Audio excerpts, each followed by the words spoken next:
हिमाचल कला संस्कृति भाषा अकादमी,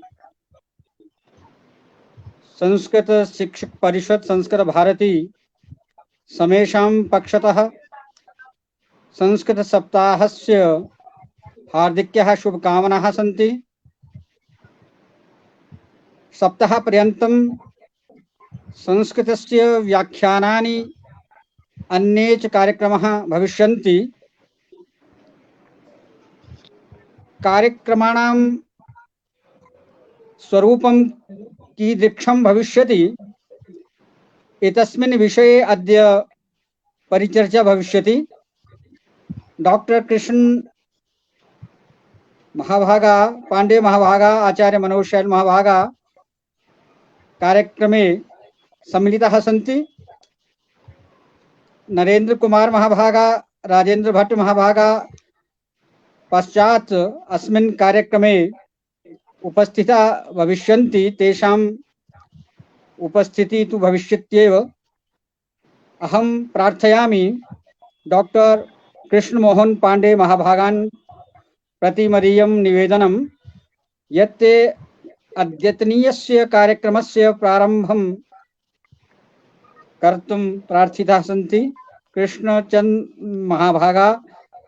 मोहन पांडेय महाभागाः साम्प्रतं संस्कृत महाविद्यालये डोकी ऊना तत्र कार्यरतः सन्ति। संस्कृतस्य प्रचार प्रसार विषये एतेषां महत् योगदानमस्ति। संस्कृत परिचर्चा प्रारब्धुं प्रार्थिताः सन्ति डॉक्टर कृष्ण मोहन पांडेय महाभागा।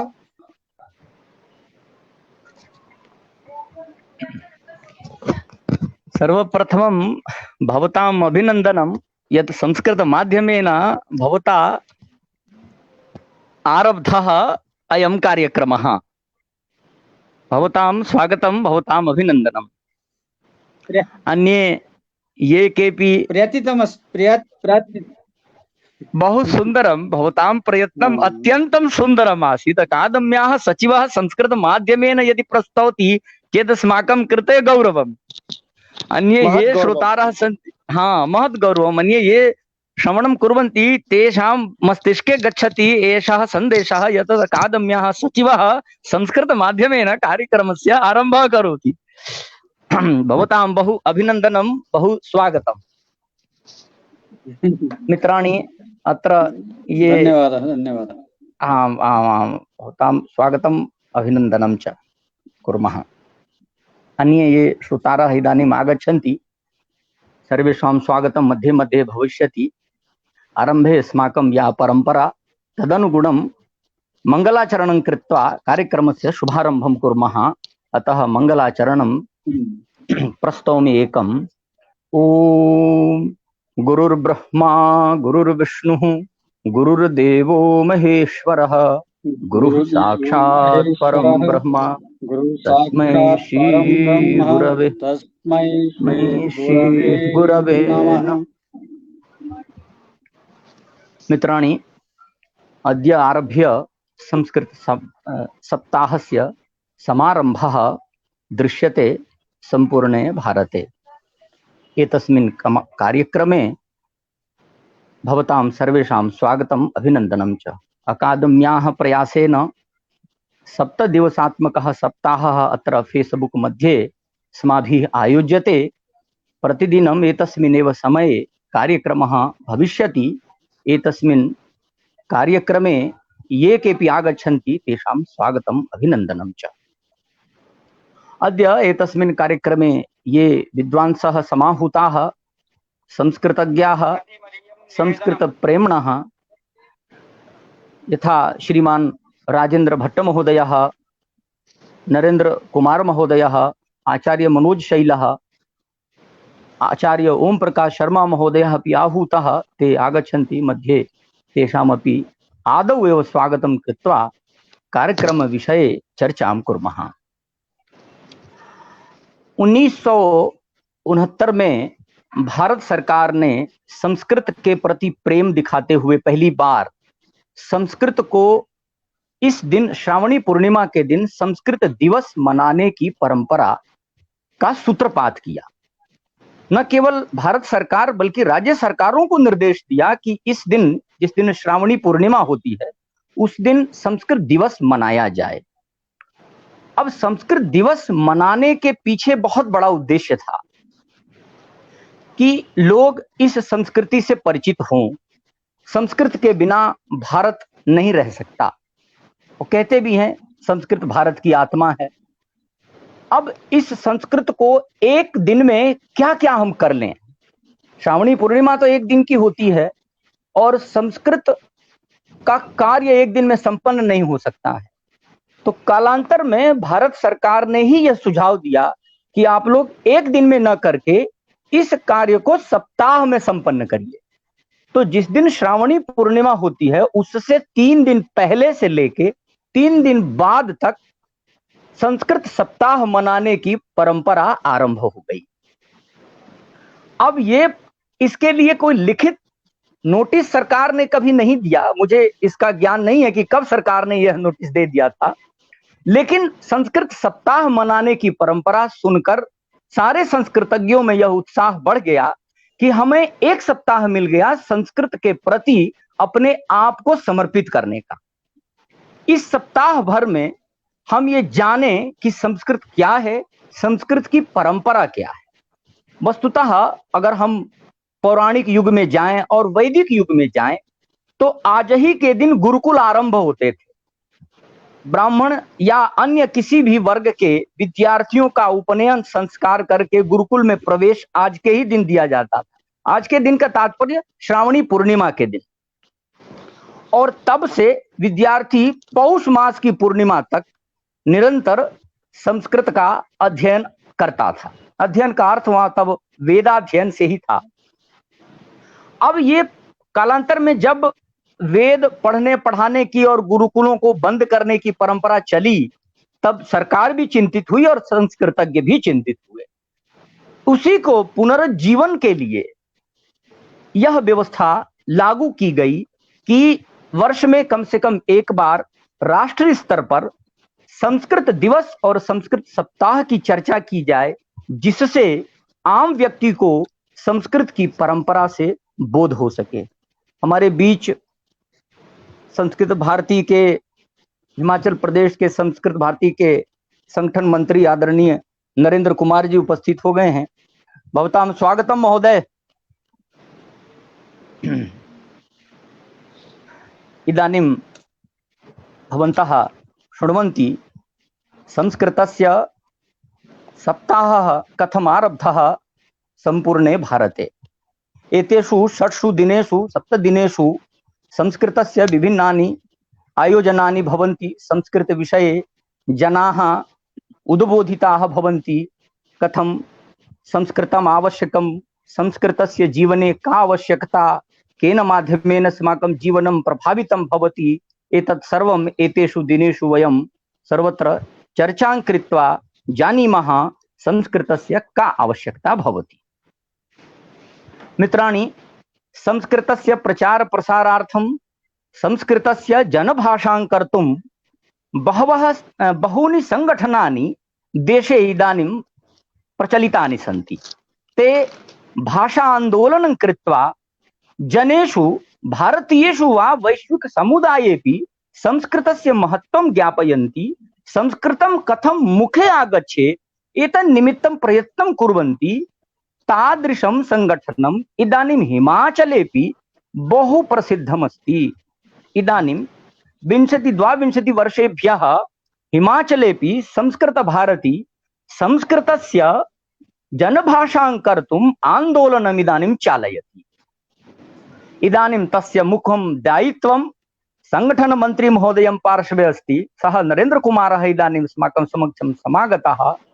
सः अपि ज्ञापयिष्यति अद्य कथं संस्कृत भारती संस्कृत भाषां जनान्दोलनं कर्तुम् उद्यतम् अस्ति। एतत् संगठनं कथं कार्यं करोति, कथं जनाः संस्कृत समक्षम् आगच्छन्ति, कथं संस्कृतम् अस्माकं मुखे आगच्छति, सरल पद्धत्या ये किमपि केवलं हिंदीं जानन्ति वा न जानन्ति सामान्यतया वक्तुं समर्थाः भवन्ति तेषां मुखे संस्कृतं कथम् आगच्छति एतत् सर्वं संस्कृतभारती इदानीं करोति। तथैव प्रायः सर्वे जानन्ति हिमाचलस्य सर्वेषु विद्यालयेषु संस्कृतशिक्षकाः शास्त्रीरूपेण नियुक्ताः भवन्ति। तेषाम् एका परिषद् वर्तते, संस्कृतशिक्षकपरिषद्। तस्य दायित्वं निर्वहति इदानीम् आचार्य मनोज शैलः। सः सर्वान् शिक्षकान् एकत्रीकृत्वा तेषां निर्देशनं करोति। ते मिलित्वा कथं संस्कृतस्य उत्थानं कर्तुं शक्नुवन्ति एतस्मिन् सन्दर्भे सर्वथा एषः प्रयत्नं करोति। अन्यानि च संगठनानि, अकादमी अपि, पुनः संस्कृत अकादमी, भाषा अकादमी, भाषा विभागः, ये सर्वकारी संस्थानानि तथैव अन्यानि संस्थानानि अपि संस्कृतस्य प्रचार प्रसारार्थं सन्नद्धानि सन्ति। तदनुगुणम् इदानीं तत्रत्याः ये मुख्याः संस्कृतज्ञाः संस्कृत प्रचार प्रसार कार्ये संलग्नाः कार्यकर्तारः सन्ति, ते सौभाग्यात् अद्य अस्मिन् समूहे अस्मिन् पटले समुपस्थिताः सन्ति। तेषां स्वागतं, तेषां मुखात् इदानीं शृणुमः ते कथं कार्यं कुर्वन्ति, संस्कृतस्य प्रचार प्रसारार्थं कीदृशम् आयोजनं तेषां भवति, तस्मिन् सन्दर्भे वयम् अत्र चर्चां कुर्मः। आरम्भे आचार्य मनोज शैलं पार्श्वे गच्छामि, पृच्छामि तस्य परिषद् कथं कार्यं करोति, सः संस्कृत प्रचार प्रसारार्थं कथम् अग्रे आगच्छति, अन्यान् कथं योजयति, कथं संस्कृतं सर्वेषां मुखे गच्छेत्, एतस्मिन् सन्दर्भे परिषद् कीदृशं कार्यम् आयोजनम् आन्दोलनं करोति, तत्सर्वमत्र भवतां समक्षं प्रस्तौतु आचार्य मनोज शैलः। धन्यवाद महोदय। हिमाचल भाषा कला संस्कृति अकादम्याः सचिवः डॉक्टर करमचंद महाभागः, संस्कृत भारत्याः हिमाचल प्रान्तस्य संगठन मंत्री श्रीमान नरेंद्र महाभागः, कार्यक्रमस्य संचालकः कृष्णमोहन पांडे महाभागः। सर्वप्रथम सर्वेभ्यः संस्कृत सप्ताहस्य भूरिशः शुभकामनाः। संस्कृतं व्यवहार पथे आगच्छेत्, संस्कृतं सर्वेषां भाषा भवेत्, एतदर्थं हिमाचल राज्य संस्कृत शिक्षक परिषद अपि सतत प्रयत्नशीला अस्ति। पूर्वम् आसीत् यत् संस्कृतस्य संस्थाः आसन्, ते भिन्न भिन्न रूपेण पृथक पृथक रूपेण तेषां सर्वेषां मार्गाः आसन्, परन्तु गतवर्षे नरेंद्र महोदयेन सह भाषा कला अकादमी संस्कृत अकादमी परिषद द्वारा प्रयासः अभवत्। सर्वाः संस्थाः मिलित्वा संस्कृत सप्ताहस्य शुभारम्भे गेटी प्रेक्षागृहे शिमलायाम् आयोजनं कृतवन्तः। तो आयोजनात् किम् अभवत्? उस आयोजन से हुआ क्या? ये हुआ कि समाज में एक संदेश गया कि संस्कृत की जितनी भी संस्थाएं हैं एक मंच पे हैं और वो संस्कृत के लिए कार्य कर रही हैं, और वहीं से ये क्रम हमारा प्रारंभ हुआ। और आज जो संस्कृत सप्ताह आरंभ हुआ है, बहुत अच्छा लग रहा है कि संस्कृत की सभी संस्थाएं मिलकर के भी काम कर रही हैं और व्यक्तिगत अपने स्तर पर भी काम कर रही हैं। भाषा कला अकादमी संस्कृत सप्ताह में अपनी योजना बहुत सुंदर, संस्कृत भारती की योजना बहुत सुंदर, परिषद की योजना है और संस्कृत अकादमी की योजना है। सभी संस्थाएं मिलकर के भी और अपने अपने स्तर पर भी कार्य कर रही हैं।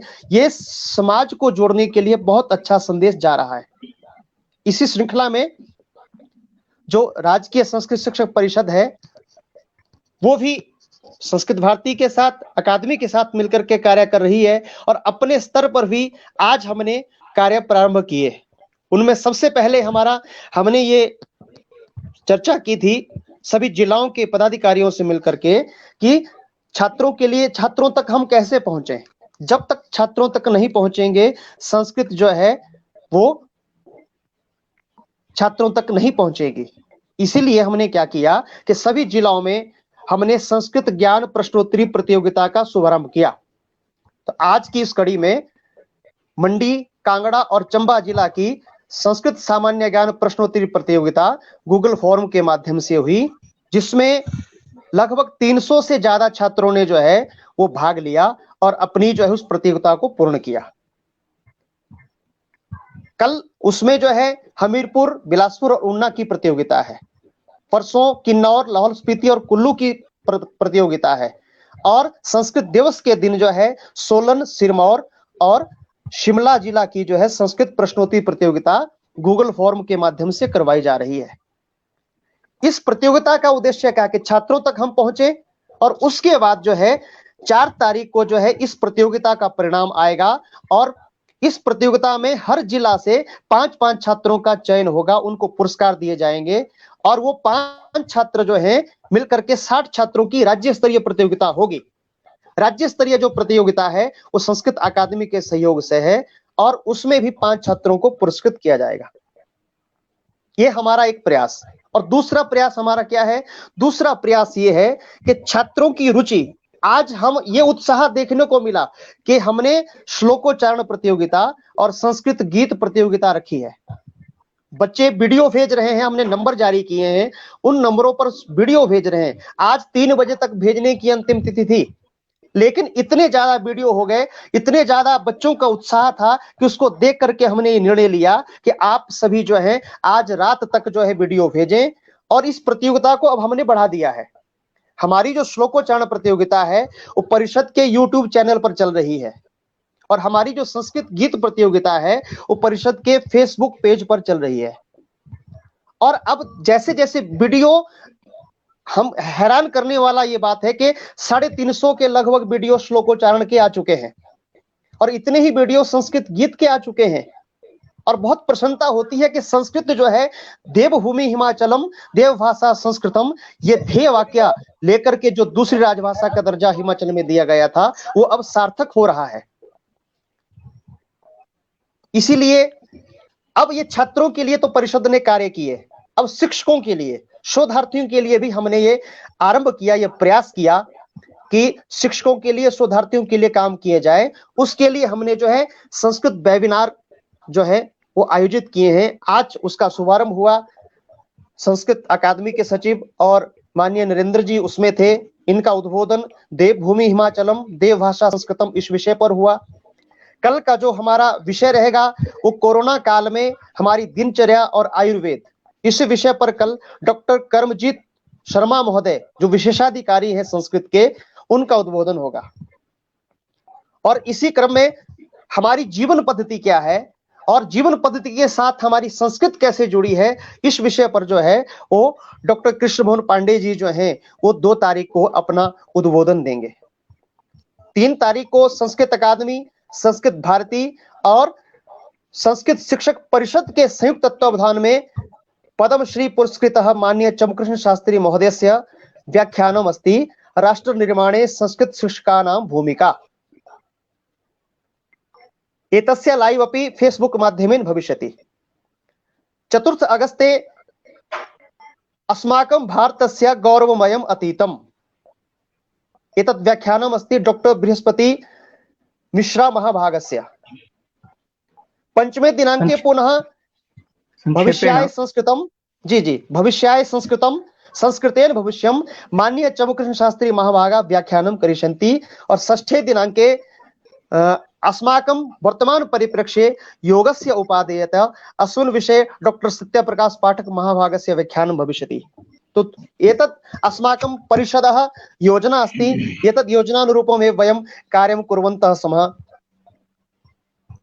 इत्युक्त्वा विरमामि। धन्यवाद महोदय। बहुशोभनम। परिषद द्वारा यानि कार्याणि अस्माकं राज्ये संपादनीयानि चलन्ति वा तानि सर्वाणि अभिनन्दनीयानि सन्ति। संस्कृतं सर्वत्र गच्छेत्, संस्कृतस्य निमित्तं बालाः अग्रे आगच्छन्तु इति यत् प्रयासः परिषद द्वारा क्रियते सः अभिनन्दनीयः। धन्यवादः आचार्य मनोशैल महोदय। धन्यवादः। अग्रे आगच्छामः। इदानीम् अस्माकं समक्षं दृश्यते संस्कृत भारती संगठन मंत्री नरेंद्र कुमार महोदयः। एषः यावदहं जानामि एतस्य संदर्भे एषः संस्कृतस्य आंदोलनम् इदानीं चालयति। संपूर्णे प्रदेशे सर्वत्र अस्य भूमिका भवति। संस्कृतं कस्मिन् मार्गे अग्रे गमिष्यति एतत् सर्वम् एतेषां तत्र आयोजनं भवति। अद्य एतेषां मुखेन स्वयमेव शृणुमः कथं संस्कृतभारती जन आंदोलनं कृत्वा संस्कृतस्य प्रसारं करोति, कथं सर्वकारेण सार्धं मिलित्वा संस्कृतम् अग्रे गच्छेत् इति सर्वं महोदयः इदानीं करोति। निवेदयामि यत् संस्कृतभारती द्वारा यत् किमपि क्रियते संस्कृतस्य जनभाषां कर्तुं तस्मिन् संदर्भे भवान् ज्ञापयतु। नरेंद्र महोदयः। डॉक्टर पांडे जी, इससे पहले कि श्रीमान नरेंद्र जी कहें, मैं एक बात कहना चाहता हूं। जी जी। जो हमारी पहले परिचर्चा और विषय कुछ हुआ, उसमें संस्कृत की वर्तमान स्थिति क्या है, जी। शिक्षा समाज संस्कृति में संस्कृत का स्थान कहाँ है, लोक जीवन में संस्कृत कहाँ है। संस्कृत पहाड़ी भाषा की मूल भाषा है, जननी है संस्कृत मूलतः पहाड़ी भाषाओं की। और संस्कृत भाषा की जो परंपरा है, साहित्य की विस्तृत परंपरा है, ऋषि परंपरा है। और हिमाचल प्रदेश में जो संस्कृत का साहित्य प्रकाशित हुआ है, असंख्य पांडुलिपियां हमारे पास मौजूद हैं। और विगत वर्ष वर्तमान सरकार द्वारा संस्कृत भाषा को द्वितीय राजभाषा घोषित किया गया है और उसका जो क्रियान्वयन है उसके लिए शासन द्वारा, सरकार द्वारा प्रयास किए जा रहे हैं। और संस्कृत सप्ताह के इस सप्ताह में संस्कृत शिक्षक परिषद, संस्कृत अकादमी, हिमाचल कला संस्कृति भाषा अकादमी अलग अलग योजनाओं के माध्यम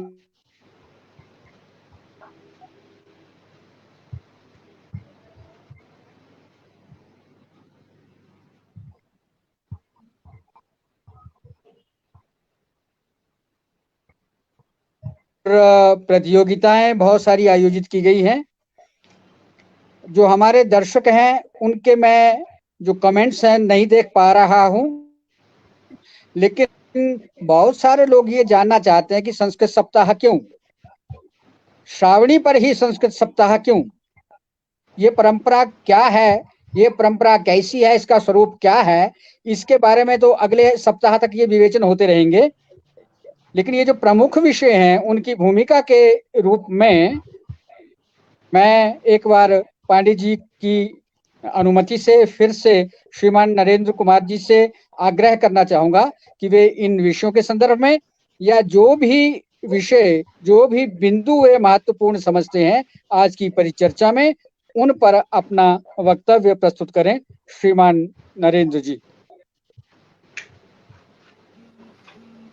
सर्वेभ्यः मम सादरं नमस्कारः, सादरं वन्दनम्। आरम्भे कतिचन वाक्यानि संस्कृतेन वदामि, मध्ये हिंदी भाषया अपि वदामि। संस्कृत विषये एका अस्मासु भ्रमः भवति, संस्कृतं कठिनं।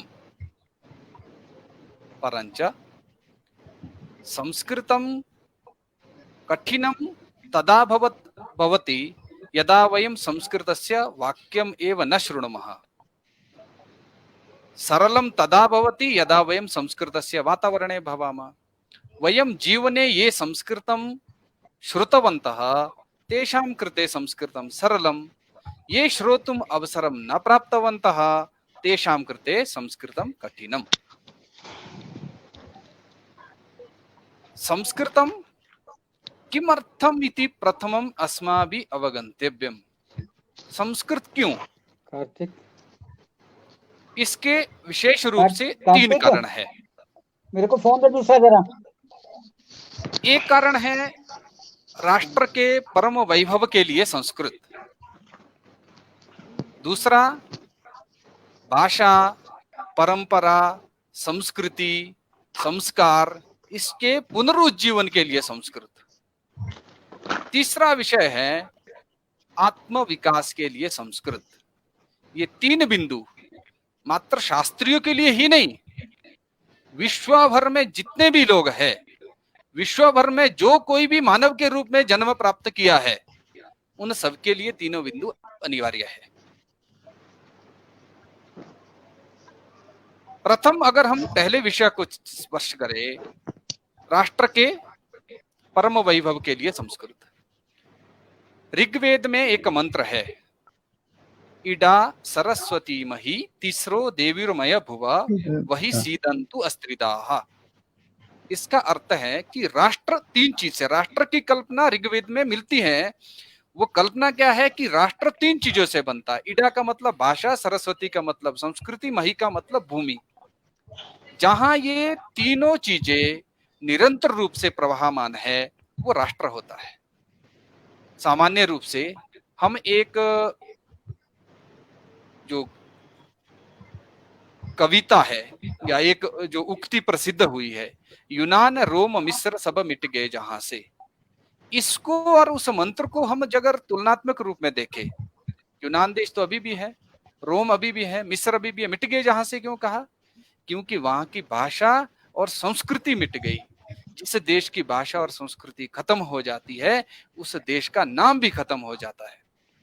क्योंकि हर देश की अपनी भाषा होती है, अपनी संस्कृति होती है। उस भाषा और संस्कृति के कारण राष्ट्र बनता है। अब अगर आप इंग्लिश को स्वीकार करें, इंग्लिश इंग्लैंड की आइडेंटिटी है, फ्रेंच फ्रांस की आइडेंटिटी है, हिब्रू इजराइल की आइडेंटिटी है, चीनी चीन की आइडेंटिटी है, उर्दू पाकिस्तान और बांग्लादेश की आइडेंटिटी है। तो भारत की आइडेंटिटी क्या? भारत का परिचय किस भाषा से? भारत को विश्व भर में कैसे हम जान पाएंगे? या भारत को विश्व भर में के लोग किस भाषा के कारण जानते हैं? भाषा और संस्कृति। अब दूसरा देखो, अगर हम भारत की कल्पना करेंगे, भारत की कल्पना तो सर्वे भवन्तु सुखिनः सर्वे सन्तु निरामया सर्वे भद्राणि पश्यन्तु मा कश्चित् दुःख भाग् भवेत्। अगर हम दूसरे पाश्चात्य संस्कृति में इसको देखें तो वो तो क्या कहते हैं, मैं और मेरा परिवार। ये तो कभी भारत का चिंतन रहा ही नहीं। रोटी कपड़ा मकान ये भारत का चिंतन नहीं है। कुत्तों से सावधान ये भारत का चिंतन नहीं है। मदर डे, फादर डे ये भारत का चिंतन नहीं है। तो भारत का चिंतन क्या है? मातृदेवो भव, पितृदेवो भव, आचार्य देवो भव, ये भारत का चिंतन है। और इसी भारतीय चिंतन के कारण विश्व भर में भारत अग्रणी रहा और विश्व भर में का नेतृत्व भारत करता रहा, और इसी के कारण भारत विश्व गुरु बना रहा। संस्कृत और संस्कृति ये धरोहर हमारे पास श्रेष्ठ धरोहर है। विश्व के किसी भी देश के पास इस समग्र विश्व का नेतृत्व करने की धरोहर नहीं है।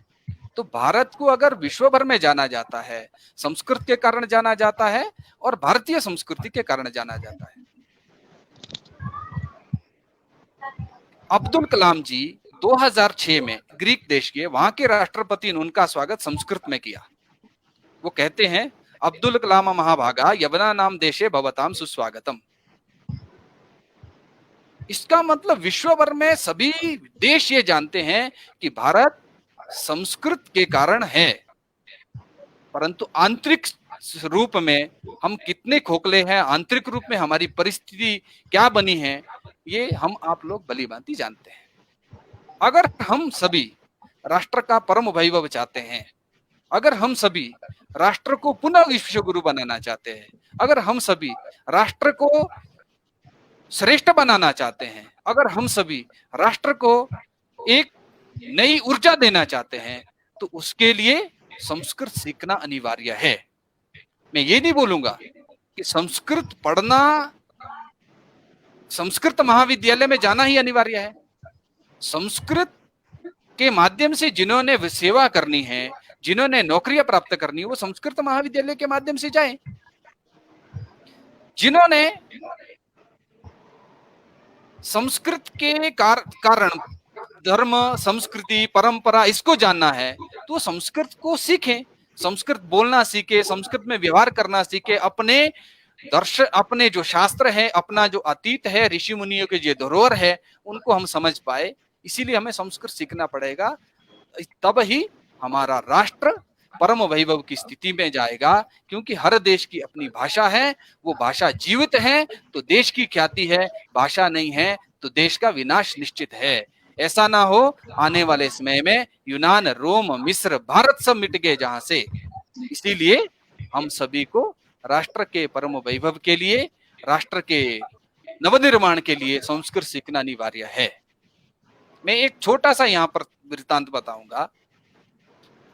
NIT हमीरपुर में मेरा एक संस्कृत सिखाने का शिविर चल रहा था। तो उस शिविर में NIT के बच्चे पढ़ रहे थे। तो एक बच्चे ने वहां पर प्रश्न किया कि मैं संस्कृत क्यों सीखूं, मैं तो सिविल इंजीनियरिंग का छात्र हूं। तो मैंने उससे एक वाक्य पूछा, आप सिविल इंजीनियर के छात्र हैं, आपका घर कहाँ है? उन्होंने कहा मेरा घर मंडी में है। मैंने कहा आप कभी बैजनाथ गए हैं? जी नहीं। मैंने कहा कभी जाना, उस बैजनाथ की मुझे आयु बता देना। उस समय राम सेतु का आंदोलन चला था, तो वहां पर भी राम सेतु के आंदोलन में वो सारा प्रसंग चल ही रहा था। राम सेतु का जिसने निर्माण किया, नल और नील, मैंने कहा वो दोनों सिविल इंजीनियर थे। अगर उनको आपने जानना है तो आपको नल नील को अध्ययन करना पड़ेगा, आपको सेतु निर्माण की विषय को जानना पड़ेगा। आप घर बनाते तो आप उस घर की आयु कितनी होती है वो अगर आपने समझना है। आप घर बनाते हैं, उन्होंने कहा कि मैं उस घर की आयु 2 साल होती है, 200 वर्ष होती है।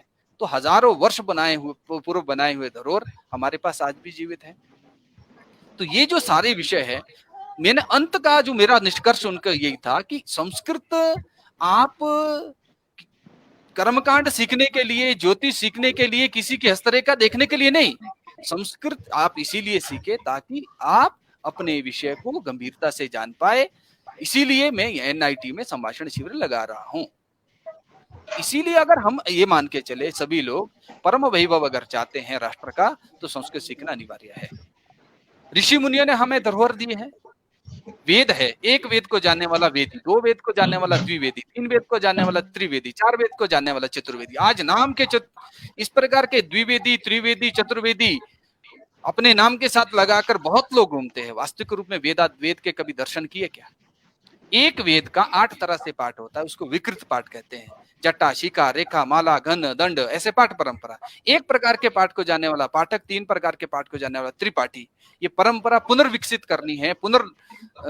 अगर हम इसको पुनः समाज में स्थापित करना चाहते हैं तो संस्कृत सीखनी पड़ेगी। शायद हमारे परिवार में भी कोई वेदी, द्विवेदी, त्रिवेदी नाम से हो सकता है। वो वेद के 6 अंग है, शिक्षा, कल्प, ज्योतिष, नृत्य, छंद, व्याकरण। उन 6 अंगों को जानने वाला षडंगी, ऐसी परंपरा रही है। तो ये जो परंपरा है ये नाम के रूप में न रहे, काम के रूप में समाज में आए। और ऋषि मुनियों ने जो हमें धरोहर दी है, उस धरोहर को हमें पुनः स्थापित करना है। इसके लिए हम सभी को संस्कृत सीखनी पड़ेगी। ऐसा ना हो कि हम अपनी धरोहर को तो न जान पाए, दूसरों की धरोहर को जानने के लिए उनके पीछे दौड़ते रहे। आज अगर विश्व में कहीं हम पीछे रहे, उसका कारण यही है कि हम दूसरों के पीछे भागते रहे। हमारे पूर्वज कितने धनी थे, कितने संस्कारित थे, कितने राष्ट्र हितैषी थे, कितने हितचिंतक थे, लोक चिंतक थे, ये सारा हमारे शास्त्रों में निहित है। आवश्यकता है उन शास्त्रों को पढ़ने के लिए भिन्न भिन्न माध्यमों से। संस्कृत भारती एक सामाजिक संगठन है। उस सामाजिक संगठन के माध्यम से हम बच्चों के लिए बाल संस्कार केंद्र चलाते हैं, महिलाओं के लिए मंत्र स्तोत्र केंद्र चलाते हैं, और सेवानिवृत्त जो बुजुर्ग लोग हैं उनके लिए गीता शिक्षण केंद्र चलाते हैं। जिस प्रकार की समाज को आवश्यकता है उस प्रकार के आयाम संस्कृत भारती समाज में चला रही है। भाषा अकादमी के माध्यम से, भाषा कला संस्कृति अकादमी के माध्यम से जो आप लोग जुड़े हैं, हम मात्र व्याख्यान तक ना रहे, हम कहीं ना कहीं राष्ट्र से जुड़े, हम कहीं ना कहीं राष्ट्र के निर्माण में अपना सहयोग दे। उस राष्ट्र के निर्माण में सहयोग हम भिन्न भिन्न रूप से देते हैं, परंतु भाषा संस्कृति संस्कार को बचाकर, भाषा संस्कृति संस्कार को फैलाकर हम एक नई राष्ट्र के नींव को तैयार कर सकते हैं। उसके लिए हमें संस्कृत सीखना पड़ेगा। तीसरा मैंने जो वाक्य कहा कि आत्म विकास के लिए संस्कृत, अगर मुझे अपने आप को जानना है तो मुझे योग मार्ग का आश्रय लेना पड़ेगा। योग को जानना है तो यम नियम आसन प्राणायाम प्रत्याहार धारणा ध्यान समाधि। समाधिस्थ त्रेता द्वापर सतयुग में होते थे ऐसा नहीं, समाधिस्थ कलयुग में भी हुए हैं। उसके कुछ उदाहरण देता हूं। स्वामी रामकृष्ण परमहंस समाधिस्थ थे, स्वामी विवेकानंद समाधिस्थ थे, महर्षि अरविंद समाधिस्थ थे, राष्ट्रीय स्वयंसेवक संघ के द्वितीय सरसंघ चालक माधव सदाशिवराव गोलवलकर समाधिस्थ पुरुष थे। तो ऐसे अनेक उदाहरण आज समाज में बहुत सारे ऐसे होंगे जो आज समाज में पर्दे के पीछे रहकर उस प्रकार का काम कर रहे होंगे, परंतु ये संभव है, आज भी संभव है, परंतु आवश्यकता है उस चीज को जानने की, और उसके लिए हमें संस्कृत सीखना अनिवार्य है। हिमाचल प्रदेश में संस्कृत का जो एक वातावरण बना है, वो उस वातावरण को बनाने के लिए सभी संस्कृतज्ञ की भूमिका है, सभी पुरोहितों की भूमिका है, सभी भागवत कथावाचकों की भूमिका है, और संस्कृत हितैषी हिमाचल वासियों का योगदान है। उसके कारण हिमाचल प्रदेश में एक संस्कृत का वातावरण बना और सरकार ने संस्कृत को द्वितीय राजभाषा के रूप में सहर्ष स्वीकार किया। परंतु राजाश्रय तो मिला, जनाश्रय भी मिले, उसके लिए हम सभी का दायित्व है। आपको एक छोटा सा वृत्तांत याद दिलाऊं।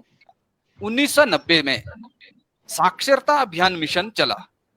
साक्षरता अभियान मिशन का जो उद्देश्य था वो राष्ट्र को साक्षर करने का था। गांव-गांव तक ये मिशन पहुंचा। उस मिशन के माध्यम से बहुत सारे लोग जुड़े, परंतु राष्ट्र का उद्देश्य, हमारे राष्ट्र चिंतकों का उद्देश्य तो साक्षरता अभियान मिशन बनाना था। गांव पहुंचते पहुंचते ये मिशन हस्ताक्षरता अभियान मिशन बन गया। वहां पर नाम लिखने सिखा दिए, नरेंद्र कैसे लिखना है, राम श्याम बुद्ध देव, ये सारे नाम कैसे लिखने हैं, वो हस्ताक्षरता अभियान मिशन बन गया। राष्ट्र के जो डॉक्यूमेंट्स हुए, राष्ट्र में जो एक संग्रह हुआ, पहले लोग अंगूठा लगाते थे, बाद में लोग हस्ताक्षर करते हैं। उस हस्ताक्षर करने से व्यक्ति साक्षर नहीं होगा। वो बस का बोर्ड पहले भी नहीं पढ़ सकता था, आज भी नहीं पढ़ सकता है। वो पहले भी अनक्षर था, आज भी अनक्षर है। इतना अंतर जरूर आया कि पहले अंगूठा लगाता था, बाद में साइन करने लग गया। वैसा ही संस्कृत को द्वितीय राजभाषा अगर बनाया है, हिमाचल प्रदेश के माननीय मुख्यमंत्री के नेतृत्व में अगर ये चीज हुई है, तो हम प्रदेशवासियों का सभी का दायित्व बनेगा कि इसका एक वास्तविक स्वरूप आए। उसके लिए हम अपने परिसर में, अपने गांव में, अपने कार्यस्थान पर एक संस्कृत का वातावरण बनाने की कोशिश करें, और तभी हिमाचल को एक यशस्विता मिलेगी। देवभूमि हिमाचल, देवभूमि क्यों कहा है? देवों का अधिकांश अवतार अगर हम अवलोकन करें, मंडी में मांडव्य ऋषि हुए, बिलासपुर ऋषि वेद व्यास का स्थान है, मनाली ऋषि मनु की तपोस्थली है, वहां पर पराशर झील जो है, पराशर ऋषि पराशर का स्थान है। ऐसे अलग अलग अगर हम एक एक स्थान को अगर हिमाचल में देखें तो ऋषि मुनियों के स्थान पर हमें जन्म मिला है। ऋषि मुनियों ने हमें एक धरोहर सौंपी है, उस धरोहर को वास्तविक रूप में ऋषि चिंतन से पुनर्विकसित करना है। वो ऋषि चिंतन आए नहीं आप? सभी हिमाचल प्रदेश वासियों को करना पड़ेगा। और हर प्रकार से अगर हम अपने आप को जोड़े, मात्र हम ऋषि चिंतन से उस स्थान के कारण नहीं जुड़े हैं।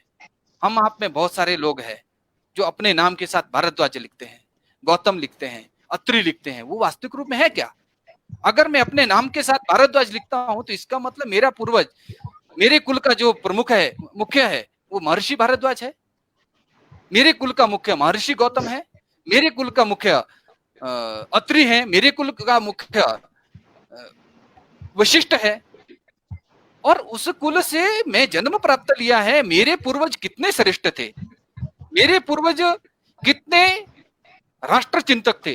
अगर मैं एक छोटा सा उदाहरण दूं महर्षि भारद्वाज जी का, आज अगर विश्व भर में एक विमान का चिंतन आया, विश्व भर में व्यक्ति उड़कर भी जा सकता है, विमान में बैठकर दूसरे स्थान पर पहुंच सकता है। इस चिंतन का अगर कोई दाता है, इस चिंतन का विश्व में अगर कोई प्रस्तोता है तो महर्षि भारद्वाज है।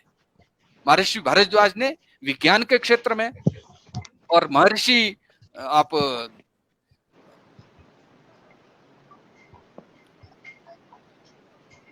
भिन्न भिन्न लोगों को, अगर महर्षि भारद्वाज ने विज्ञान के क्षेत्र में, वैसे ही आयुर्वेद के क्षेत्र में, वैसे ही अलग अलग क्षेत्रों में हमारे पूर्वजों का जो योगदान है वो अकल्पनीय है, अविश्वसनीय है। उसको जानने की जरूरत तो है। इसीलिए अगर हम आप लोग सभी एक निश्चय कर ले, एक दृढ़ संकल्प कर ले, ये कोई व्यक्ति विशेष का काम नहीं है, ये एक सामाजिक आंदोलन है। हिमाचल प्रदेश समग्र भारत का मुख है। अगर आप हिमाचल प्रदेश के, अगर आप भारतवर्ष के मानचित्र को देखें, उस मानचित्र में अगर हिमाचल का स्थान होगा तो मुख के स्थान में है। मुख की शोभा अगर होगी तो देश की शोभा होगी।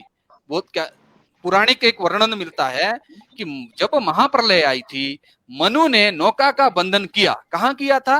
मनाली में। और मनु ने पुनः सृष्टि का रचना की, मनाली से की। इसका मतलब यह है, पौराणिक कथा के अनुसार, पुराणों के उल्लेख के अनुसार, मनु ने सृष्टि की रचना हिमाचल से की है। और अगर इस राष्ट्र के पुनर्निर्माण की रचना हो सकती है तो हिमाचल से हो सकती है। उसके कुछ प्रत्यक्ष लक्षण वर्तमान में दिखने शुरू हो गए हैं। हिमाचल का नेतृत्व भिन्न भिन्न क्षेत्रों में अग्रणी है, भिन्न भिन्न क्षेत्रों में वो नेतृत्व दिख रहा है।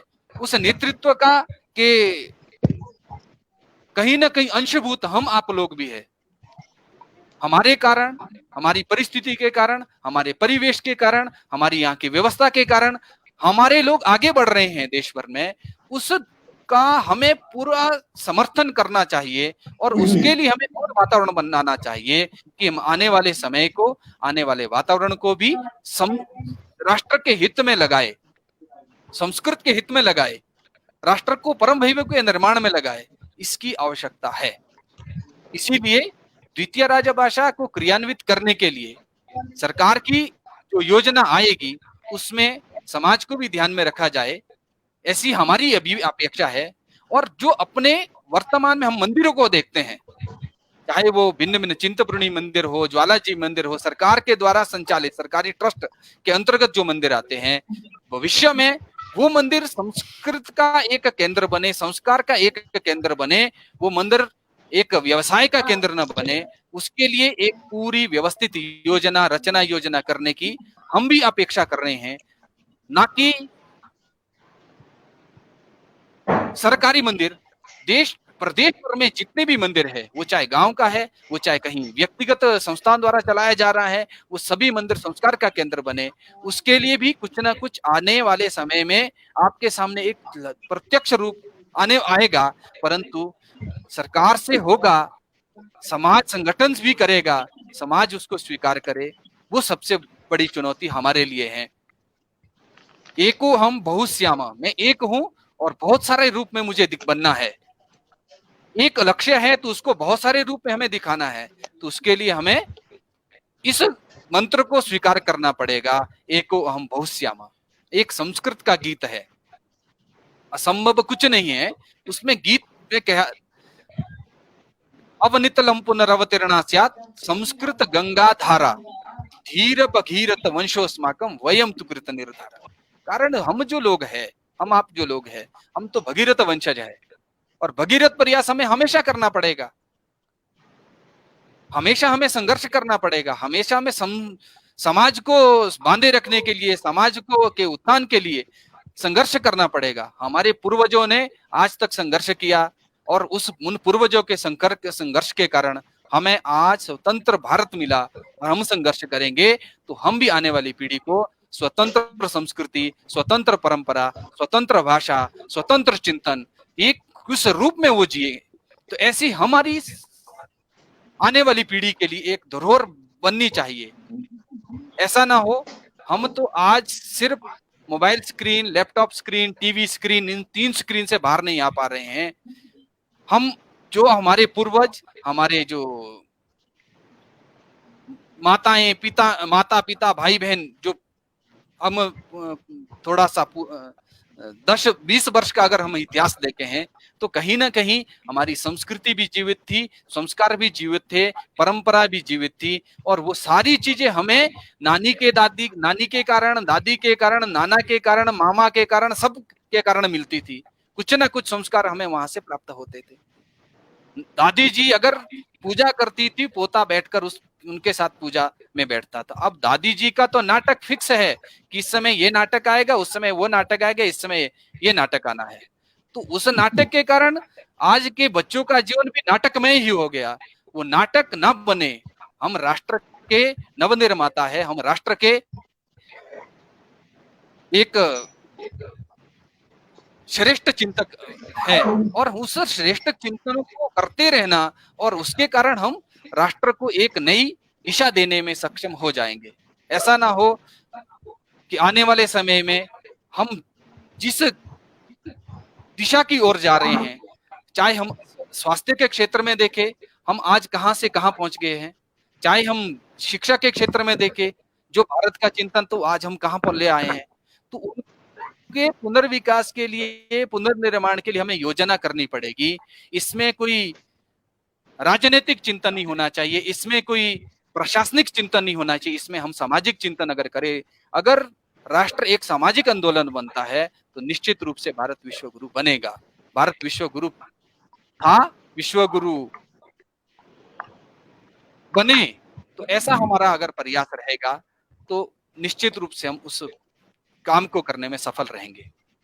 एक बीच में प्रश्न शुरू में आया था जब मैं जुड़ा था कि संस्कृत सप्ताह क्यों मनाया जाता है।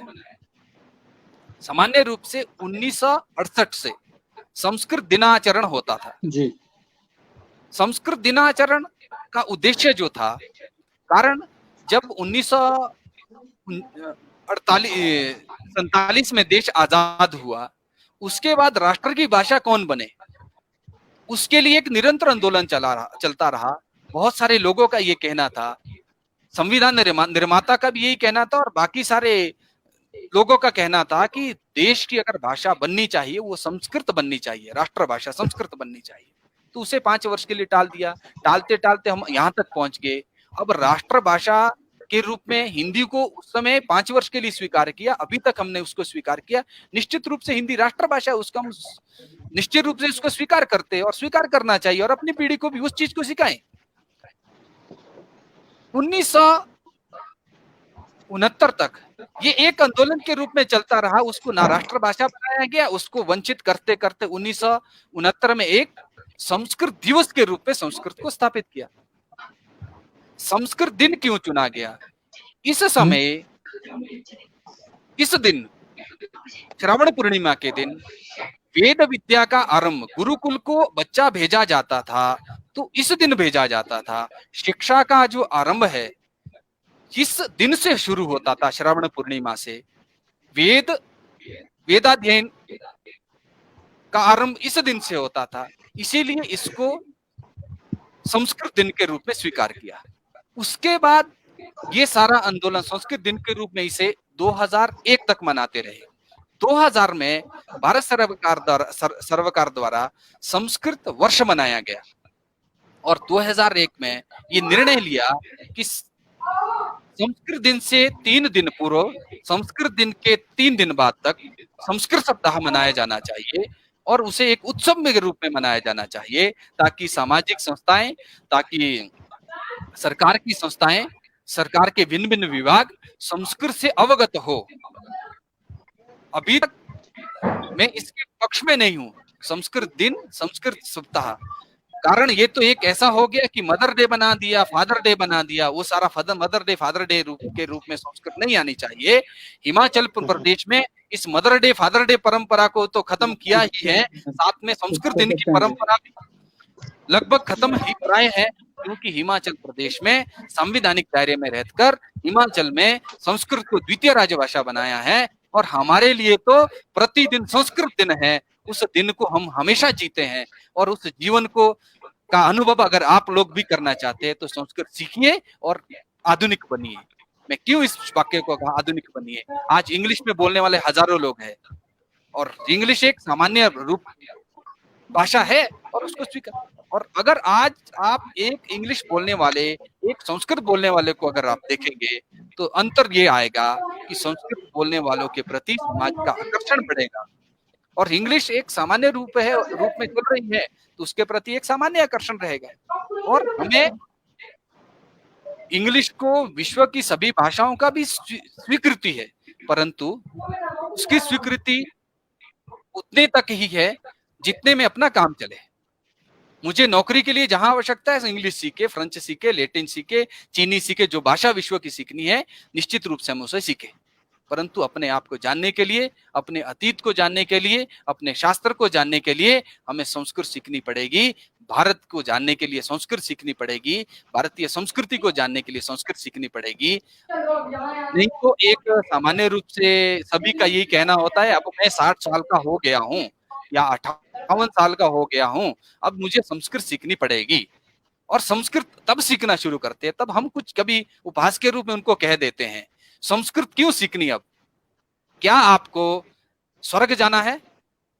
स्वर्ग जाने के लिए संस्कृत सीखनी है, क्योंकि देव भाषा तो संस्कृत है, देवताओं के पास जाना है तो संस्कृत सीखनी पड़ेगी। ये भाव हमें खत्म करना पड़ेगा। देवों की भाषा ही संस्कृत नहीं है, जन भाषा भी संस्कृत है। और संस्कृत सीखने का जो आयु है वो ठीक है 58 भी हो सकती है, बाल्यकाल से भी हो सकती है। आज हम जिस स्थिति में वहां से हम संस्कृत सीखना शुरू करें ताकि हम अपने आप को जान पाए, अपने अतीत को जान पाए, ऐसा मेरा कथन है। आप कुछ अन्य प्रश्न क्लिक करना चाहते हैं तो आप लिखकर स्क्रीन पर भेज सकते हैं। जितना ज्ञान है उतने ज्ञान के अनुसार मैं आपको के प्रश्न के उत्तर देने की कोशिश करूंगा।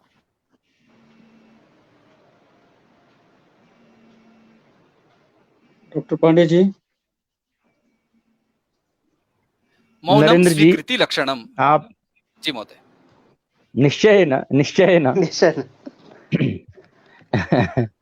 नहीं, बहुत सुंदर बात। संस्कृत जानना और संस्कृत में जीवन बनाना यह हम भारतीयों का सबसे पहला कर्तव्य है। आज की तारीख में भारत में हम किसी से बात करें, और भारत ही नहीं पूरे विश्व में अगर हम किसी से बात करते हैं कि संस्कृत के बारे में आपके क्या विचार हैं, सब यही कहते हैं कि नहीं जी, संस्कृत सभी भाषाओं की जननी है, संस्कृत बहुत वैज्ञानिक भाषा है, बहुत उत्तम भाषा है। किंतु उसको जानना और जानने से अगला स्टेप अपने जीवन में संस्कृत को उतारना, अपने चरित्र में उसको अपनाना, यह हम भारतीयों का दायित्व बनता है। हमें उसकी ओर आगे बढ़ने की जरूरत है। भारत में पिछले 40 वर्षों से संस्कृत भारती से लेकर अन्य जितने भी संस्थान हैं, उन्होंने संस्कृत को अपनाने के लिए बहुत सारा प्रयत्न किया है। तथापि सरकार ने भी, चाहे वो केंद्र सरकार हो चाहे वो राज्य सरकारें हों, उन्होंने किसी दो ने राजभाषा स्वीकार कर लिया। तमाम तरह के केंद्रीय विश्वविद्यालय, राज्य संस्कृत विश्वविद्यालय भी बने हैं और अनेक प्रकार के छात्र उससे लाभान्वित भी हो रहे हैं। किंतु हमारा उद्देश्य केवल संस्कृत पढ़ाना नहीं है। आम जन संस्कृत के महत्व को जानकर अपने जीवन में उतारे। यह मातृदेवो भव, पितृदेवो भव, आचार्य देवो भव, अतिथि देवो भव, यह जो भावना है ये संस्कृत के बगैर आ ही नहीं सकती है। शुरुआत में ही भाई नरेंद्र जी ने यह वाक्य कह दिया कि कुत्तों से सावधान। ये परंपरा कहां से शुरू हो गई भाई? हमारे देश में कोई भी भारतीय व्यक्ति अतिथि को देवता मानता है, उसके दरवाजे पर ये लिख दिया गया कि कुत्तों से सावधान, तो कोई अतिथि बचा कहां? वो व्यक्ति आके पहले कुत्ते से डरे कि आप उसके अतिथि बनेंगे। तो इस दुर्भावना को दूर करने की आवश्यकता है, और वह दूर इसी भाषा से हो सकता है। अतः इस भाषा के निकट जाने की जरूरत है। और अभी जैसा कि कह रहे थे, बाल केंद्र हम चला रहे हैं, और जो अपने जीवनचर्या में संस्कृत से दूर रहते हुए तमाम तरह की नौकरियां करके सेवानिवृत्त हो रहे हैं, उनको भी हम एक बार फिर वापस लाना चाहते हैं इस धारा में, कि जो गलती जवानी में हो गई वो बुढ़ापे में ना हो। इस उम्र में भी हम उसको स्वीकार करें और अपने जीवन में उतार पाएं, तो कदाचित हमारा जीवन संस्कृत से बहुत उत्तम हो सकता है। और भारतीयता की जो पहचान है संस्कृत से, वो भी हम अपने को आत्मगौरव बढ़ाने में सहायक हो सकते हैं। बड़ी बात यह है कि हमारा आत्मगौरव ही नष्ट हो रहा है। हम गौरवशाली, बहुत बढ़िया बात कही कि विदेश में जाकर कोई पूछ देता है कि आपने वेद पढ़ा है, तो हम नजर बचाने लगते हैं कि नहीं साहब, मैंने तो वेद देखा भी नहीं है, पढ़ने की तो दूर की बात है। कहां तक शोभा देती है ये? जिस संस्कृति की बात पूरी दुनिया में करी जाती है, उस संस्कृति को अपने ही देश में जानने वाला, पढ़ने वाला व्यक्ति नहीं रहा है। इससे बड़ा और दुर्भाग्य क्या होगा? हम इसी पर प्रयत्नरत हैं कि कम से कम जितने भारतीय हैं, उन सभी भारतीयों को संस्कृत के प्रति रुझान होना चाहिए, उसके प्रति उनके पास ज्ञान होना चाहिए। वो कह तो सके कि हाँ भाई, मेरे को वेद पढ़ने आता है, वेद कठिन है, गीता पढ़ने आता है। अगर यह भी पढ़ने नहीं आता, तो अगर कहें कि नहीं, हमको भारतीय कहलाने का अधिकार ही नहीं, क्योंकि जिसको संस्कृत नहीं आएगी उसको, वो व्यक्ति भारतीय कैसे अपने आप को कह सकता है? अतः संस्कृत के निकट जाने की आवश्यकता है। संस्कृत के जाने बगैर हम भारतीयता को नहीं जान सकते। और दूसरी बात, जो व्यक्ति भारतीयता को नहीं जान पाएगा, वो व्यक्ति संसार में चाहे कितनी फतह कर ले, उसको वो गौरव नहीं प्राप्त होगा जो गौरव एक भारतीय बनने पर मिलना। क्योंकि व्यक्ति की रक्षा, अभी वेद का मंत्र सुना रहे थे भाई, उसमें भाषा, संस्कृति और राष्ट्र, इन तीनों का बहुत समन्वित स्वरूप है। यदि आप भाषा नहीं है, यदि आपकी अपनी संस्कृति नहीं है, तो आपका अपना राष्ट्र भी नहीं हो सकता है। आपके राष्ट्र के निर्माण में आपकी संस्कृति और आपकी भाषा की बड़ी महत्वपूर्ण भूमिका होती है। हमारी ये भाषा निश्चित रूप से आत्मगौरव देने वाली है। हमें इसके निकट जाने की आवश्यकता है, इसको अपने जीवन में अपनाने की आवश्यकता है। अकादमी के सचिव आदरणीय करम सिंह जी लगातार प्रयत्न कर रहे हैं कि हम किस प्रकार संस्कृत को लोगों तक पहुंचाएं, लोगों को जोड़ें। यह सत्य है कि संस्कृत का महत्व का ज्ञान सबको है, मगर उसे अपने जीवन में अपनाने में एक जो संकोच का अनुभव है, उसको दूर करने की आवश्यकता है। भाई नरेंद्र जी एक बात कह रहे थे कि संस्कृतम वद आधुनिको भव। आज की तारीख में अगर देखिए, कोई जींस फटा हुआ जब पहन के शुरू शुरू में आया, तो लोगों ने कहा ये देखो मॉडर्न हो गया। फटी जींस मॉडर्न का सूचक बन गया। अरे भाई, किसी ने फटी नहीं पहनी, तो जब पहले ने पहना तो उसने अपने आप को मॉडर्न करना शुरू कर दिया। उसी प्रकार जहां कोई संस्कृत नहीं बोलता है, वहां अगर हम संस्कृत बोलना शुरू कर देंगे तो निश्चित रूप से मॉडर्न ही कहे जाएंगे। अंग्रेजी बोलना कोई बड़े महत्व की बात नहीं है। सबको पता है कि अंग्रेजी हमारे ऊपर बहुत देर से थोपी गई है। उसको दूर करके अगर हम संस्कृत को अपनाते हैं, तो निश्चित रूप से हमारा भारतीय जो गौरव है वो हमारे समक्ष उभर कर आएगा। आत्मगौरव से बड़ी प्रसन्नता और कोई विषय नहीं होती है। मैं धन्यवाद के लिए करम सिंह जी को आमंत्रित करता हूं, और अगले आगे के कार्यक्रम के बारे में कुछ संक्षिप्त सूचना भी आप देंगे। करम सिंह जी, आज की जो ये हमारी संगोष्ठी परिचर्चा है, ये मात्र भूमिका है। इसके बाद सप्ताह पर्यंत जो कार्यक्रम चलने वाले हैं, शिक्षक परिषद की रूपरेखा आचार्य मनोज जी ने बताई है। संस्कृत भारती तो दिन रात बहुत सारे कार्यक्रमों का आयोजन राष्ट्रीय स्तर पर भी और प्रांतीय स्तर पर भी कर रही है। हमने श्रीमान नरेंद्र जी से आग्रह किया था कि अकादमी का भी कुछ सहयोग करें, तो इनके सहयोग से जो संस्कृत भारती के कुछ युवा कार्यकर्ता विद्वान हमारे कार्यक्रमों में शामिल होंगे, उनके साथ कुछ ऐसे कार्यक्रम तय हुए हैं। कल 1 तारीख को जो हमारा 4 बजे का सत्र रहेगा, उसमें कुछ बच्चे गीत और स्तोत्र का पाठ करेंगे, और शाम को डॉक्टर ओम प्रकाश शर्मा जी संस्कृत साहित्य पर अपना वक्तव्य देंगे। उसके बाद 3 तारीख को श्रावणी है, और उस दिन श्लोक और मंत्र का कार्यक्रम युवाओं का रहेगा, जिसको अमनदीप जो संस्कृत भारती के कार्यकर्ता हैं वो उसका संचालन करेंगे, और ये कार्यक्रम युवाओं द्वारा ही संचालित रहेंगे, उसमें हम लोग नहीं रहने वाले हैं। 3 तारीख को श्रावणी के दिन आचार्य मनोज शैल जी श्रावणी परंपरा, श्रावणी का महत्व क्या है, श्रावणी पर्व हिमाचल के लोक जीवन में क्या स्थान रखता है, हमारी परंपराएं क्या है, और हिमाचल प्रदेश के जो सांस्कृतिक पर्यटन स्थल हैं, जो संस्कृत से जुड़ी हुई बातें हैं, परंपराएं हैं, उनका उल्लेख करेंगे अपने वक्तव्य में। 4 तारीख को परमार्थ जयंती रहेगी, और 5 तारीख को एक विषय हमने रखा है सरस्वती नदी का उद्गम, क्योंकि हिमाचल में रहा और उस पर बहुत अनुसंधान कार्य हो चुके हैं। अभी नेरिशो संस्थान ने उस पर 2 वक्तव्य डॉक्टर पुरी जी का और प्रशांत जी का रहा, तो प्रशांत भारद्वाज जी 7 बजे 5 तारीख को एक विषय रखने वाले हैं, सरस्वती नदी और अयोध्या के श्री राम, ये उनका विषय रहेगा। और उस दिन भव्य राम मंदिर निर्माण की भी शिलान्यास प्रधानमंत्री महोदय के कर कमलों द्वारा होने जा रहा है, इसलिए यह विषय उस दिन के लिए रखा गया है। और उसके बाद 6 तारीख को 4 बजे के कार्यक्रमों में युवा संवाद रहेगा। युवा जो हमारे संस्कृत कार्यकर्ता हैं हीरा सिंह जी और उनके साथी उसमें रहेंगे, और इसी दिन डॉक्टर कृष्ण मोहन पांडे जी भारतीय ऋषि परंपरा पर अपना वक्तव्य देंगे। 7 तारीख को युवा संस्कृत संवाद होगा कि व्यवहारिक तौर पर हमारे बहुत सारे कार्यकर्ता हैं जो आपस में संस्कृत में वार्तालाप करने में माहिर हैं, करते हैं, और उनका भी ये कार्यक्रम रहेगा। और 7 तारीख को शाम 7 बजे श्रीमान नरेंद्र कुमार जी का एक विस्तृत वक्तव्य रहेगा द्वितीय राष्ट्रभाषा संस्कृत को लेकर के हिमाचल प्रदेश में।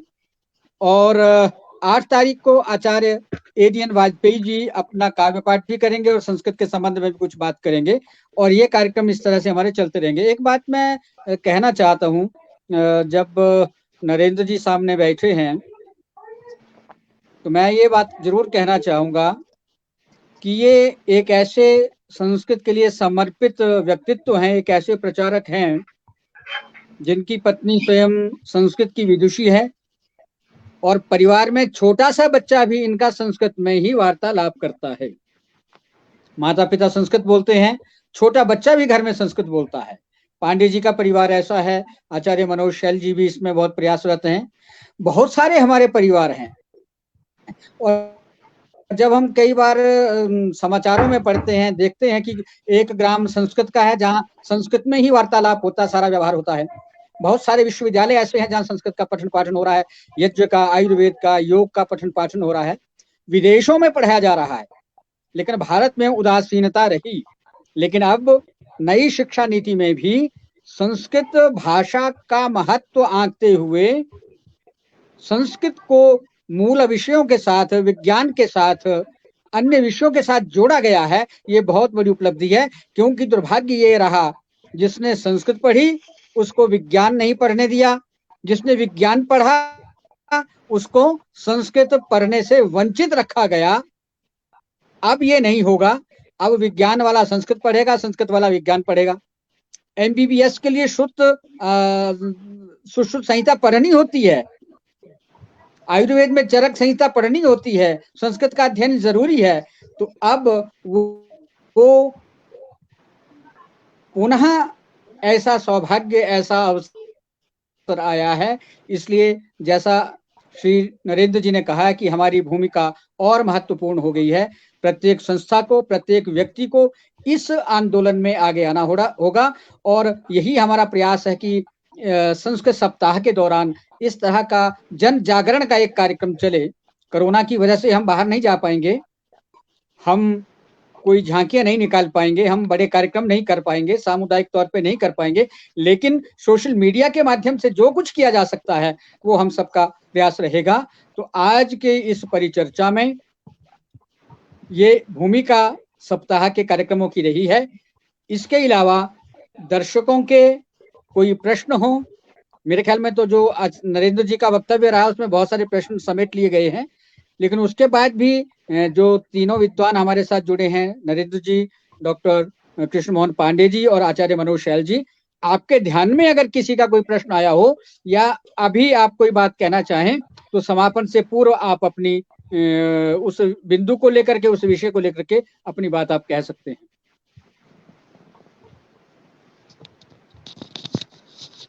केवल संस्कृत सप्ताह के बारे में और दिवस के बारे में आया था कि संस्कृत दिवस क्यों, तो उसका समाधान हो गया है।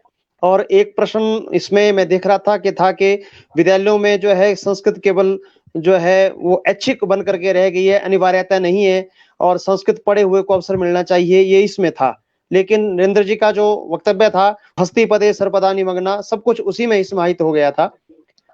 तो और किसी के मैं देख रहा था कि कोई ऐसे प्रश्न नहीं थे, जो प्रश्न थे वो सब समाहित थे नरेंद्र जी के वक्तव्य में। डॉक्टर कृष्ण मोहन पांडे जी। जी बिल्कुल, बहुत सही बात कही नरेंद्र जी ने। जो बात रखी है सामने, उसमें जिज्ञासाएं और बढ़ सकती हैं, प्रश्न का विषय नहीं बनता। जिज्ञासाएं इस बात की कि भाई संस्कृत को, जो लोग अभी जो संस्कृत भाषी नहीं है, संस्कृत के प्रति प्रेम है, वो हमसे जुड़ना चाहते हैं तो उनका स्वागत है, वो और निकट आए और संस्कृत को अपने जीवन में अपनाएं, यही हमारा प्रयास है। तो ऐसी तो कोई प्रश्नावली आई नहीं, लेकिन अभी भी चूंकि ये खुला मंच है, फेसबुक पर कभी भी कोई जब भी चाहे पूछ सकता है। हम हमेशा कोशिश करेंगे कि उसके प्रश्नों का सही उत्तर उसको पहुंचाया जाए। और कार्यक्रम के अंत में मैं एक संक्षिप्त टिप्पणी लेना चाहूंगा नरेंद्र जी की। मुझे लगता है कि संस्कृत पढ़ना ऐसा एक प्रश्न आया, जो विषय गया है, तो सभी के मन में एक प्रश्न उठेगा कि अगर पढ़ना है तो कहाँ पर पढ़े, कैसे पढ़े, और संस्कृत अगर सीखनी है तो कितने घंटे संस्कृत सीखने के लिए लगेंगे। सामान्य रूप से इंग्लिश सीखने के लिए 90 दिन में इंग्लिश धारा प्रवाह इंग्लिश बोलना सीखिए। हम ये बोलते हैं 20 घंटे में संस्कृत बोलना सीखिए। अब इंग्लिश कठिन है, संस्कृत इंग्लिश सरल है या संस्कृत सरल है? इंग्लिश सीखने तो 90 दिन लगेंगे, संस्कृत सीखनी है तो 20 घंटे लगेंगे। हम 20 घंटे में बच्चे से लेकर बुजुर्ग तक बुद्धि जिसकी विकसित हो रही हो और बुद्धि जिसकी समाप्त हो रही हो, मतलब बुद्धि चलने वाली चाहिए, वो 3 साल से लेकर अंत के समय तक कभी भी संस्कृत सीख सकता है। और हम ऐसे व्यक्ति को संस्कृत सिखाते हैं, और मैं व्यक्तिगत रूप से ऐसे लगभग 100 या 200 के आसपास शिविर लगाए हैं, जिसने मैंने बच्चों को भी पढ़ाया है, महिलाओं को भी, पुरुषों को भी, बुजुर्गों को भी, और वो संस्कृत बोल रहे हैं। और अच्छी तरह से अगर व्याकरण के ज्ञान के साथ संस्कृत सीखनी है तो 20 दिन 20 घंटे, इसमें आप संस्कृत बोलना भी सीखेंगे, व्याकरण का ज्ञान भी प्राप्त हो जाएगा, और संस्कृत को पढ़ाने में भी सामर्थ्य रखेंगे। इस प्रकार का शिक्षण संस्कृत भारती देती है। अभी भी वर्तमान में, अभी इस परिस्थिति में भी हम ऑनलाइन संस्कृत शिविर चला रहे हैं। अगर आपको लगता है कि हम आपके लिए भी ऑनलाइन शिविर होना चाहिए, तो संस्कृत भारती और भाषा कला संस्कृति अकादमी के एक संयुक्त प्रयास से हम आपके लिए इस प्रकार के ऑनलाइन शिविर का आयोजन कर सकते हैं। आप घर बैठे संस्कृत सीख सकते हैं। और उसके बाद आपको लगता है कि मुझे और आगे सीखना है, तो उसके लिए पत्राचार द्वारा संस्कृत घर बैठे 2 साल का एक पाठ्यक्रम है, और अंत में उसमें प्रमाण पत्र भी मिलेगा। प्रमाण पत्र का उद्देश्य कोई नौकरी प्राप्त करने के लिए नहीं, प्रमाण पत्र का उद्देश्य अपने विषय को, अपने आप को पुनः स्मरण करना, 4 वर्ष बाद 10 वर्ष बाद मुझे मैंने भी संस्कृत सीखी है और मुझे संस्कृत का अमुक प्रमाण पत्र मिला है। ऐसे प्रवेश, परिचय, शिक्षा, कोविद, ऐसे 6 महीने के 4 क्रम है और उन में परीक्षा होती है, फिर अगले क्रम में प्रवेश होता है। ऐसे उसका 300 रुपए शुल्क है। अगर आप इसके बारे में ज्यादा जानना चाहते हैं, संस्कृत भारती .in SAMSKRITABHARATI.in, इस पर अगर आप जाएंगे तो आप उस पर पत्राचार द्वारा संस्कृत की जानकारी प्राप्त कर लेंगे। जी, इसी के साथ आज के कार्यक्रम में जो सभी लोग जुड़े हैं, श्रीमान नरेंद्र जी, डॉक्टर कृष्ण मोहन पांडे जी, आचार्य मनोज शैल जी, इनको आप आने वाले समय में भी सुन पाएंगे और इनके कार्यक्रम हमारे साथ आगे भी चलते रहेंगे। ये वर्ष हिमाचल के लिए बहुत संस्कृत की दृष्टि से खुशियां लेकर के आया है। आचार्य केशव शर्मा जी को, सोलन वालों को अकादमी का संस्कृत सम्मान मिला है, पुरस्कार मिला है उनकी पुस्तक शालिग्राम चरितम पर। और जो मशोवरा संस्थान के डायरेक्टर हमारे केशव जी हैं, जिन्होंने पूरा जीवन संस्कृति के लिए समर्पित किया है, उनको अकादमी का शिखर सम्मान मिला है। और श्री जयराम ठाकुर जी के अध्यक्षता में सरकार ने इस वर्ष जो है, गत वर्ष संस्कृत को द्वितीय राष्ट्रभाषा घोषित किया है। और एक संस्कृत समिति का भी श्री के.सी. शर्मा जी, जो सेवानिवृत्त IAS अधिकारी हैं, उनकी अध्यक्षता में एक गठन हुआ है जिसमें 11-12 सदस्य हैं। और मुझे सरकार द्वारा ये सौभाग्य से मुझे ये दायित्व सौंपा गया है सदस्य सचिव के नाते। श्रीमान नरेंद्र जी भी उसमें सदस्य हैं और डॉक्टर कृष्ण मोहन पांडे जी भी, और बहुत सारे जो अच्छे विद्वान हैं हिमाचल के, वो भी सदस्य हैं। तो उसका भी एक समिति की बैठक वगैरह करके, चिंतन विचार करके, तो संस्कृत का राष्ट्रभाषा, द्वितीय राजभाषा के रूप में किस प्रकार से उसको आगे बढ़ाया जाना है, उस पर भी विचार चिंतन होता रहेगा।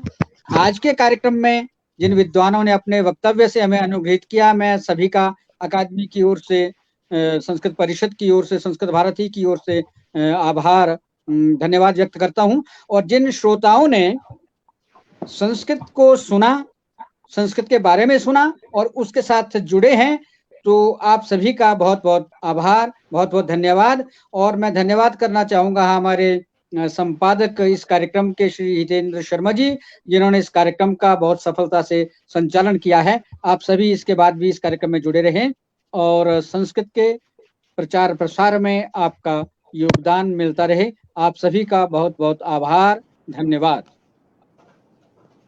एक